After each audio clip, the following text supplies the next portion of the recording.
What's going on, guys? Welcome back to the channel. Welcome back to another video. I figured we could do a part 2 of this WWE Encyclopedia just because, well, honestly, I enjoy looking at it, and WrestleMania is right around the corner, and figure while we're looking at some of these wrestlers, maybe if I can think of any matches or any fun stories about that particular wrestler, I can share it with you guys. And then I figured I would munch on some of these Star Wars jelly beans while we do that. Let's see here.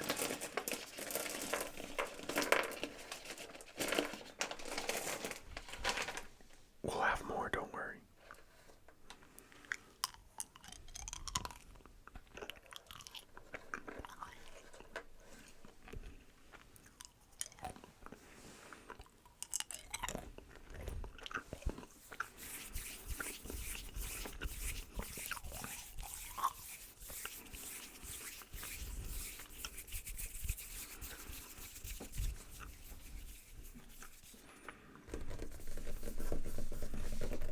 Tap, tap, tap, tap, tap. Alright, so we'll do kind of like we did last time. I will just open the book. I don't know if I'll tell us. And we will go to a certain page. And we will read about those wrestlers on that page. Before we get started, I am going to ask you guys a favor. It's a tiny favor, it's not a big favor. But if you are watching this video, I just want you to go and double check, make sure you are subscribed, wow, to the channel. It helps me out a lot, and it costs you guys absolutely nothing. And if you enjoy these videos, why don't you leave me a comment, maybe tell me who your favorite wrestler is. Let me know if you have any video ideas that you want to see. I will also let you guys know that my email is in my description. So if you have any questions you want to email me about maybe any potential collabs, I would love to hear from you guys. Okay, let's open this book and see what we got. How funny would it be if I opened it up on the same page as I did last time?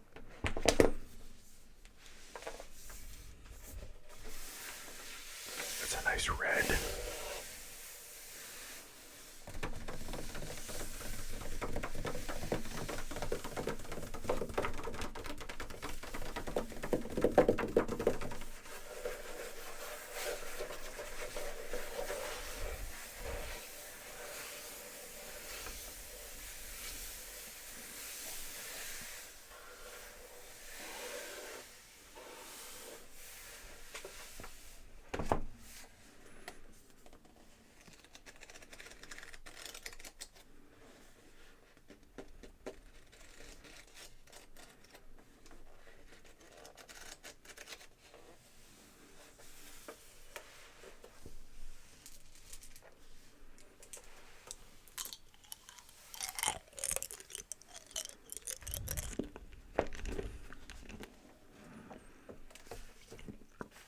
Oh, this is a fun one.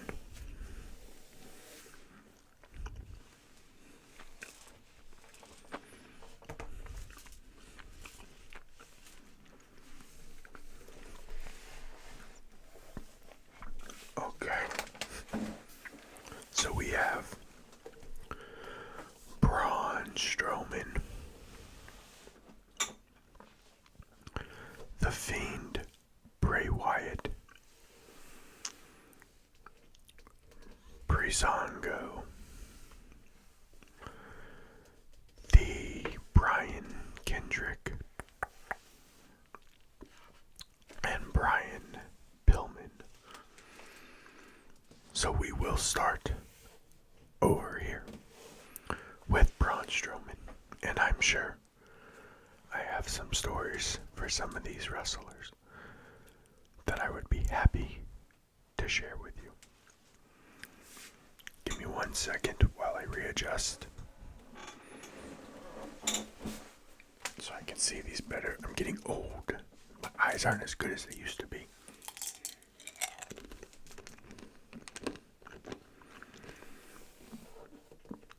Braun Strowman, height 6'8", weight 385 pounds.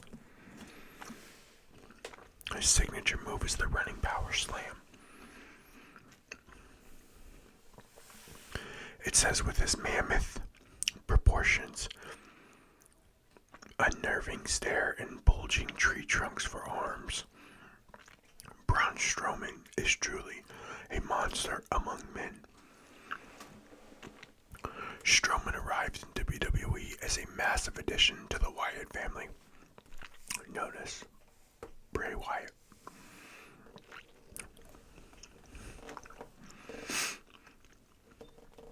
On Raw, August 24th, 2015, he delivered a scary statement on his own in the 2016 Royal Rumble. When on entering the match, he outmuscled both Rumble legend Kane and the 480-pound Big Show. Following the Wyatt family's breakup, following the 2016 WWE draft, Strowman found himself alone on Raw. Strowman plowed through some of WWE's top superstars such as Sami Zayn and Kevin Owens, and then set his sight on the Universal Champion, Roman Reigns. With amazing displays of strength, including overturning an ambulance, Strowman showed Reigns and all of WWE exactly what he meant by his intimidating threat of "get these hands." Excuse me. Continuing his quest for championship gold, Strowman won the Raw Tag Team Championship with a 10-year-old member of the WWE Universe named Nicholas at WrestleMania 34. Okay. I'll finish reading it and then I'll tell you the story.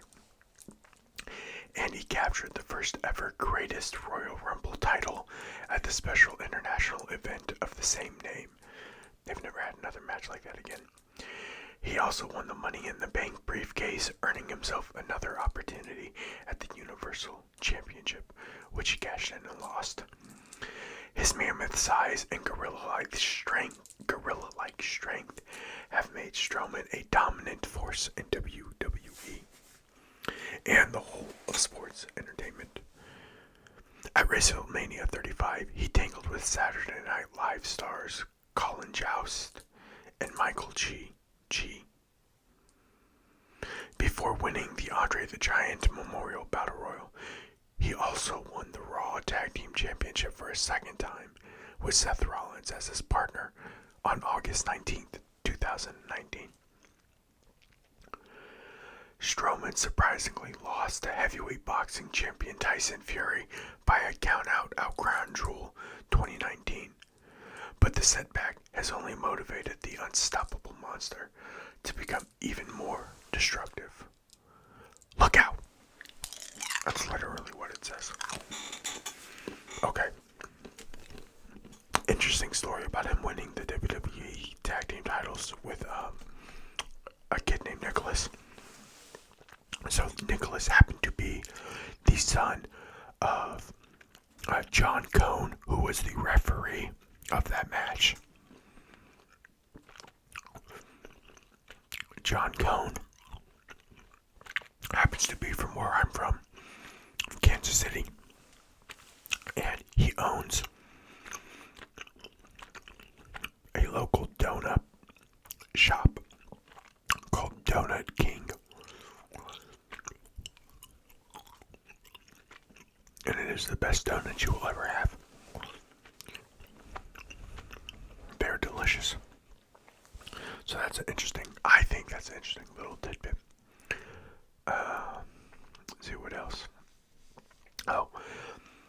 Strowman. He would eventually win the Universal Championship.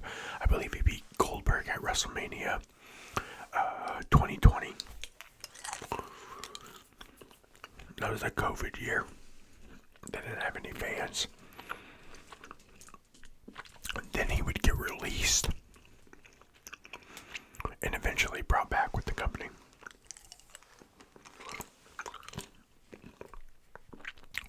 I think we're gonna leave the Fiend for last. These are fairly quick.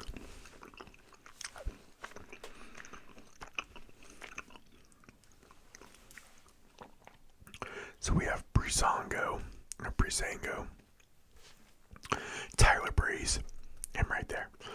I believe he still works for WWE as a trainer. And Fandango, he's no longer in WWE, he's in TNA. Their combined weight is 456 pounds, which is hilarious because he was 385 himself. It says for Tyler Breeze and Fandango, winning matches as tag team champion, or as the tag team Breezango, isn't good enough. You have to look fabulous competing as well. As WWE's self-appointed fashion police, the pair has competed in all three WWE brands, SmackDown, Raw, and NXT, nailing opponents with both double team moves and withering fashion critiques. They've had some in-ring success, but have not captured a tag team championship yet. But the WWE Universe loves to follow their antics both in and out of the ring. Their Fashion Files backstage segments on SmackDown in 2017 were just as popular as their tag team matches. The duo now brings their tag team style in more ways than one to the realm of NXT on Wednesday. Nice.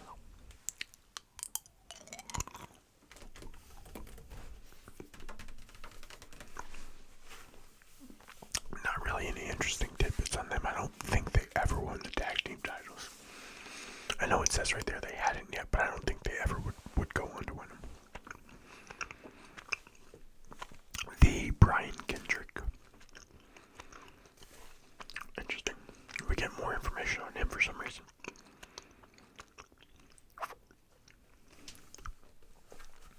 Height 5'8", weight 170 pounds. From Venice, California, with his signature move, the Kendrick. A graduate of the Shawn Michaels Wrestling Academy, Brian Kendrick entered WWE with the technique, toughness, and flair that only HBK could teach. In 2003, Brian debuted in WWE and wowed crowds with his aerial moves and speed. He soon found a tag team partner in the high flyer Paul London. In early 2004, Kendrick left WWE to hone his skills overseas. In September of 2005, he returned stronger, faster, and tougher, reunited with London. The two thrilled audience en route to the WWE Tag Team Championship on May 2006. Kendrick and London held the titles for an unprecedented 334 days. During a tour of South Africa in 2007, they defeated Lance Cade and Trevor Murdoch. Lance Cade, I believe, has passed away.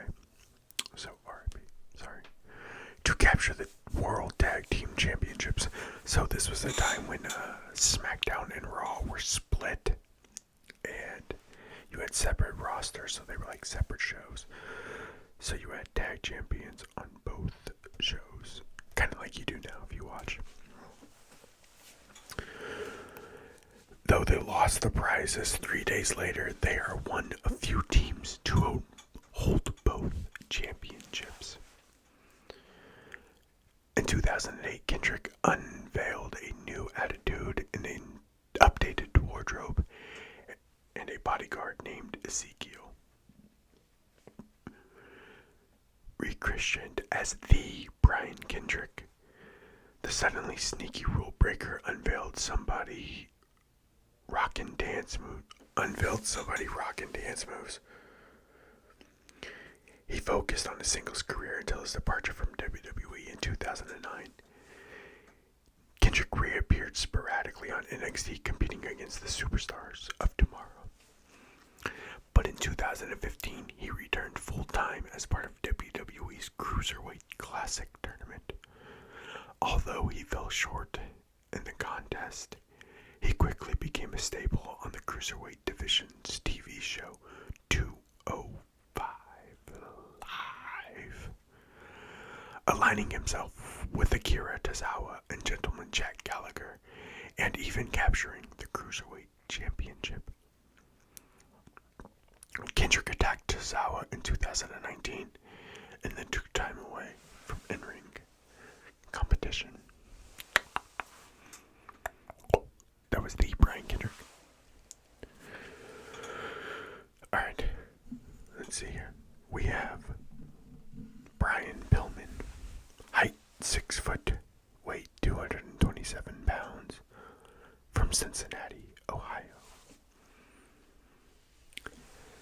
Brian Pillman made a name for himself as the loose cannon, an unpredictable force who plays through WCW, ECW, and the WWE. Were it not for his untimely death, many believed that Brian Pillman would have been one of the leaders of WWE's Attitude Era. A former football player for the Cincinnati Bengals, Pillman journeyed north to play for the Canadian Football League's Calgary Stampeders in 1986. In Calgary, he began training in Stu Hart's legendary dungeon. No longer restricted by the shoulder pads and helmets, the wild superstar was able to unleash his true self in the ring. Alongside Bruce Hart, Pillman formed the duo Bad Company, winning Stampede Wrestling's International Tag Team Championship and establishing himself as one of the industry's premier high flyers. In 1989, he arrived as Flying Brian Pillman in WCW, mounting a devastating aerial assault, procuring 2 light heavyweight championships and the WCW Tag Team Championship alongside Barry Windham. Although he and Steve Austin teamed in WCW as the Hollywood Blondes, they had a falling out that would extend into WWE. In the interim, he competed in ECW, becoming as notorious for his outrageous commentary about fans and officials as his actions between the ropes. It wasn't until Pillman made his way to WWE in 1996 that the wider world learned about the real loose cannon. Despite being sidelined with severe ankle injury for much of his WWE tenure, Pillman managed to shock audiences with the erratically entertaining antics. His crazed confrontation with Austin included an infamous encounter in which Stone Cold Steve Austin burst into the Pillman family home. When Austin began worrying with the Hart Foundation in a war pitting American values against Canadian values, the loose cannon sided with his old friends from Calgary.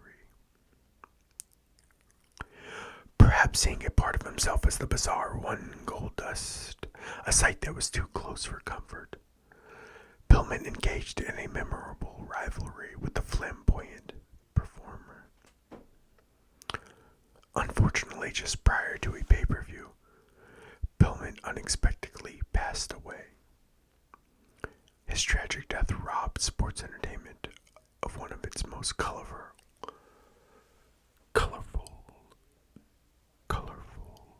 personalities.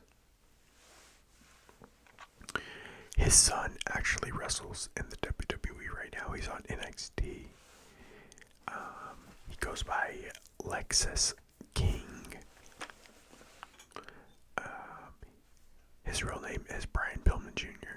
wrestled as Brian Pillman Jr. in AEW and on the Indies.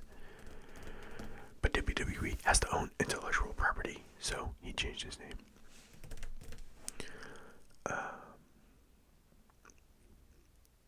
Yeah. It's so interesting that they talk about the Hollywood Blondes. I don't think a lot of people really knew that was him and Stone Cold were a tag team in WCW early on. That's crazy. Alright. And we're going to read our last wrestler here. The Fiend, Bray Wyatt. Height 6'3", weight 285 pounds. Signature move, Sister Abigail. Perched in a creaky old rocking chair and illuminated in the glow of an ominous lantern, Bray Wyatt offered his first eerie warnings to WWE in 2013. That summer, a new face of fear was born, as Wyatt's every move added to his mystique. Flanked by two oversized goons, his family, willing to cater to his every sinister whim, Wyatt began his dark pursuit by punishing all who refused to follow the buzzards. After Daniel Bryan rebuffed Wyatt's horrifying recruiting attempts, the Eater of Worlds and his flock targeted John Cena. Though Cena debunked Wyatt's accusations that his gallant reputation was a facade, a disturbing development unfolded that saw some of the C Nation's most impressionable minds become spellbound by Wyatt's cryptic utterness. Soon darkened arenas were speckled with flickering lights that became known as Wyatt's fireflies. As his demonic influence seduced fragile psyches, Wyatt cast his original followers, Harper and Rowan, off to inflict their own brand of chaos. In the ring, Wyatt's victories over Cena, Dean Ambrose, and Chris Jericho highlighted a growing resume, and he became fixated on becoming WWE's most dreaded force. Wyatt's twisted mind games to resurrect Undertaker did not lead to a defining WrestleMania victory, but still proved the lengths Wyatt would go to fulfill his vision. In the summer of 2015, Wyatt reunited his family and resumed his quest, promising doom for all who stood in his way, especially Roman Reigns. Other threats soon emerged, including Randy Orton, who destroyed the Wyatt family compound, seemingly destroying Wyatt's own world. Following a brief partnership with Woken Matt Hardy that brought him the Raw Tag Team Championship at the Greatest Royal Rumble in April 2018. Same Royal Rumble he won. Wyatt went into seclusion. I think he had got released, and he got released at that time. Wyatt resurfaced in 2019, very different to the Bray of before. Now he presented himself as a children's television host. On his own spooky, cheerful show, The Firefly Funhouse, Wyatt promised to avenge all those who had wronged him in the past. Oh, maybe, no, I'm sorry, he had not. He didn't get released at this time. He hadn't been released yet. I'm sorry. Wyatt resurfaced in 2019, very different to the Bray of before. Now he presented himself as a children's television host on his own spookily cheerful show, The Firefly Funhouse. Wyatt promised to avenge all those who had wronged him in the past. Furthermore, the vengeance would come in the form of the Fiend, a new terrifying demonic clown alter ego. The Fiend quickly made a fearsome impact, attacking legendary superstars as well as conquering Seth Rollins at WWE Crown Jewel 2019 to become Universal Champion. The Fiend Bray Wyatt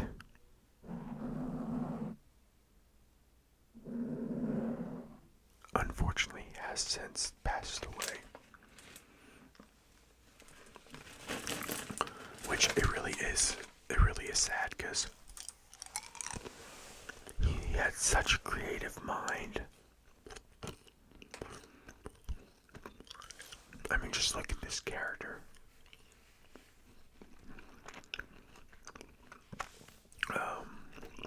But his brother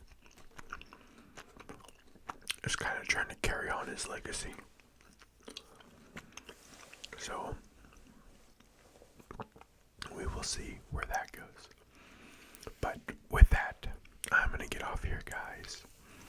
I am tired.